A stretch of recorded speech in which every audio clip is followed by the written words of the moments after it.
के नक्शे पर एक छोटे से देश की खुफिया एजेंसी मोसाद, ये वो नाम है जिसे सुनकर दुश्मनों के पसीने छूट जाते हैं। मोसाद इजराइल की एक इंटेलिजेंस विंग है। जैसे अमेरिका के पास CIA है, भारत के पास रॉ है, वैसे ही इजराइल के पास मोसाद है। मोसाद अपने मुल्क के दुश्मनों के खिलाफ एक किलिंग मशीन की तरह काम करती है। आज मोसाद वर्ल्ड का सबसे अच्छा और तकनीक फुल प्रूफ ऑर्गेनाइजेशन है, जो कि एक खुफिया तंत्र में विश्व के हर देश में फैला हुआ है। उसके जहां एक भी नागरिक हैं किसी भी देश में, वहां उसकी एजेंसी है। और मुझे लगता है कि ये किसी भी सॉवरेन स्टेट के लिए ये अति महत्वपूर्ण एजेंसी होनी चाहिए।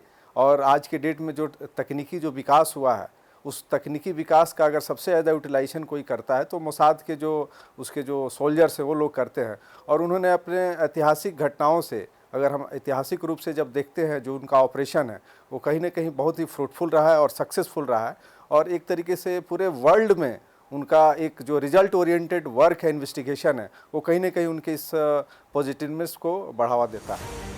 शीत युद्ध के दौर में अक्सर अमेरिका की CIA और सोवियत संघ की KGB के बीच के रोमांचक किस्से पढ़ने को मिलते हैं, लेकिन मोसाद के बारे में ऐसा कुछ खास पढ़ने को नहीं मिलता, क्योंकि ऐसा माना जाता है कि मोसाद अपना काम इतनी सफाई से करती है कि वो पीछे कोई सबूत नहीं छोड़ते। मोसाद और उसके काम करने का पूरा तरीका क्या है और क्यों इसे दुनिया की सबसे ताकतवर एजेंसी कहा जाता है, इस वीडियो के माध्यम से जानते हैं।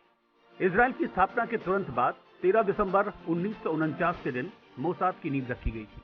मोसाद को इजराइल की आजादी के लिए ब्रिटिश फिलिस्तीन में संघर्ष कर रहे 4 प्रमुख यहूदी उग्रवादी संगठनों हगाना, इरगुन, लेही और पालमस को मिलाकर बनाया गया था। मोसाद के गठन के बाद इसकी कमान एक खूंखार यहूदी सैनिक रूबेन शिलोह को दी गई।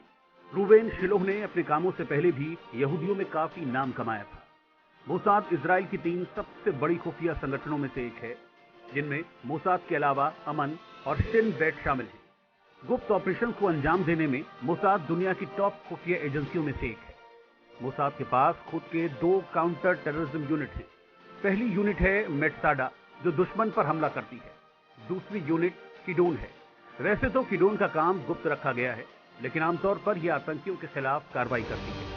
मोसाद एक ऐसी खुफिया एजेंसी है जिसके पास मनोवैज्ञानिक युद्ध यानी साइकोलॉजिकल वॉरफेयर का अलग से एक डिपार्टमेंट है, जो ये तय करता है कि ऑपरेशन के कौन से खुफिया हिस्से को मीडिया में लीक करना है, ताकि दुश्मनों के दिलो दिमाग में भय पैदा किया जा सके। मोसाद 7,000 लोगों का 3 बिलियन बजट का दुनिया का सबसे शक्तिशाली खुफिया एजेंसी में से एक है।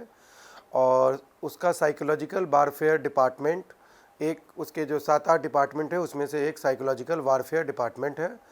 इसका काम होता है कि व्यक्ति या समूह को के निर्णय को प्रभावित करना, कई तरह की रणनीतियाँ बनाते हैं। और इसके लिए वो प्रचार, दुष्प्रचार या कुछ ऐसी न्यूज़ या समाचार फैलाते हैं जिसके आधार पे लोगों का निर्णय बदलने में हेरा फेरी कर सकते हैं। इसका फ़ायदा उठाते हैं काउंटर टेररिज्म करने में और मोसाद के इफ़ेक्टिवनेस को बढ़ाने में। वहीं मोसाद का एक डिपार्टमेंट जैविक और रासायनिक जहरों की खोज में लगा रहता है और इनके वैज्ञानिक हथियार भी बनाते हैं। इनके रिसर्च विंग काफी मजबूत होते हैं। ऐसा माना जाता है कि फिलिस्तीनी नेता यासर अराफात को मोसाद ने ऐसा जहर देकर मारा था कि उसकी पहचान तक नहीं की जा सकी।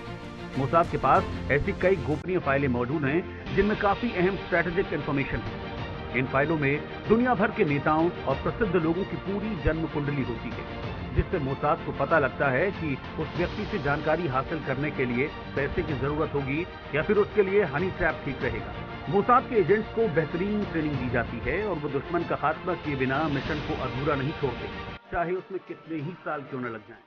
मोसाद की ताकत और उसके नेटवर्क का अंदाजा इसी बात से लगाया जा सकता है कि आज दुनिया के बड़े बड़े देश खुफिया सेवाओं के लिए मोसाद की सहायता लेते हैं।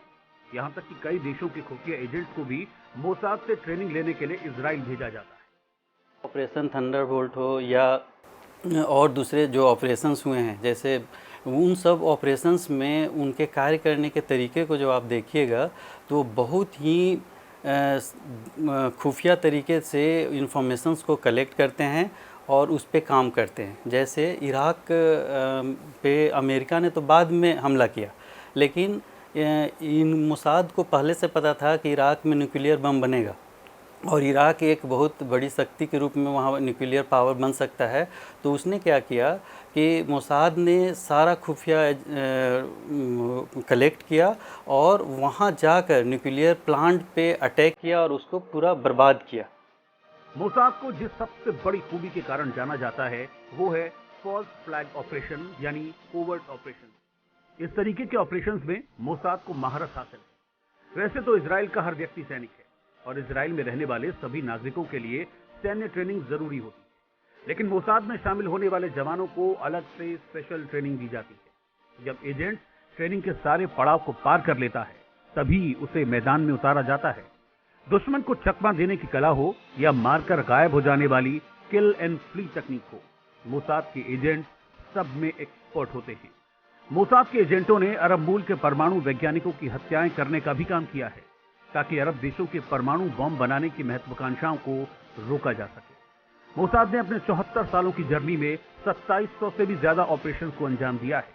इनमें से कई ऑपरेशंस ऐसे हैं जिनकी चर्चा आज भी की जाती है, मसलन ऑपरेशन थंडरबोल्ट, ऑपरेशन डायमंड और ऑपरेशन रैथ ऑफ गॉड। ये मोसाद और उसके एजेंट्स की लगातार कठिन मेहनत का ही परिणाम है कि आज मोसाद को खुफिया एजेंसियों की दुनिया का एक्सपर्ट माना जाता है।